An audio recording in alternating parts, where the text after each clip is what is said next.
Bharatiya Janata party के पूर्व राज्यसभा सांसद विनय कटियार ने अपने आवास पर पत्रकारों से बात करते हुए अयोध्या के विकास कार्य पर कटाक्ष करते हुए कहा कि विकास के कार्य में गुणवत्ता न होने से सरकार की ही नहीं पार्टी की भी बदनामी होगी।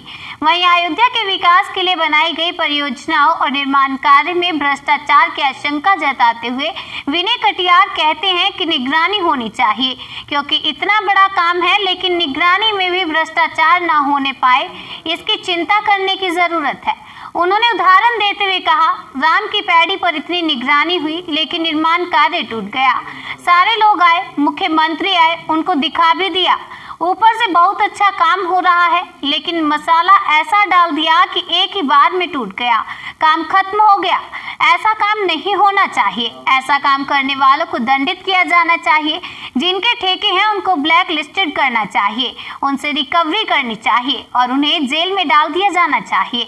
अयोध्या में बस स्टेशन बना हुआ था, इसको जिस प्रकार से यात्रियों की संख्या को देखते हुए बंद किया गया है, तो वहीं नया घाट स्थित दूसरा बस अड्डा था जिसे सरकारी अफसरों ने उससे कब्जा करके रखा है। यह सबसे उपयुक्त बस अड्डे का स्थान है और उसे खाली रखना चाहिए और बस अड्डे के रूप में ही उसका निर्माण हुआ है। यदि यह स्थान किसी अन्य कार्य के लिए उपयोग होता है तो यह निंदनीय कार्य है। वहीं कहा कि उस स्थान पर यदि पार्क तैयार किया जा रहा है तो उसके पहले दूसरा स्थान बस अड्डे के रूप में स्थानांतरण कर दिया जाना चाहिए था। नहीं, एक एक काम होते रहना चाहिए। अयोध्या में एक साथ सब काम अगर होंगे तो कठिनाई पैदा होगी।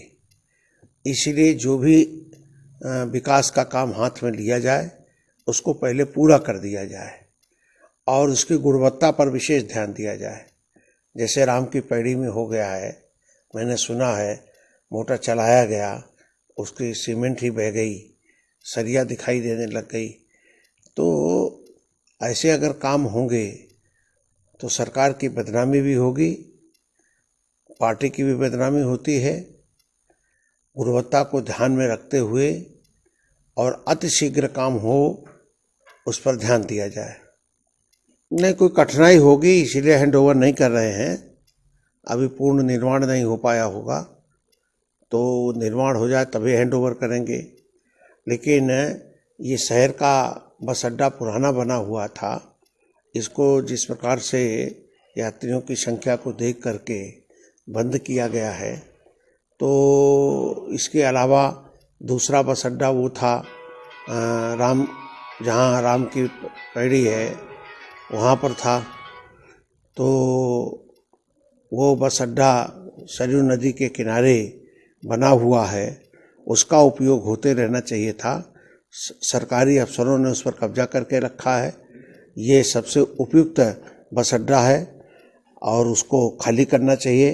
बस अड्डे के रूप में ही उसका निर्माण हुआ है, बस अड्डे के रूप में ही उसका निर्माण होना चाहिए। अगर दूसरे कामों के लिए निर्माण होता है या उपयोग होता है तो ये निंदनीय काम है। नहीं, अब वो जो भी पार्क बन गया है, पहले उस पार्क के बनने के पहले बस अड्डा को या दूसरे वैकल्पिक व्यवस्था को ध्यान में रखते हुए वो स्थानांतरण होना चाहिए था, तभी इस काम को पूरा करना चाहिए था।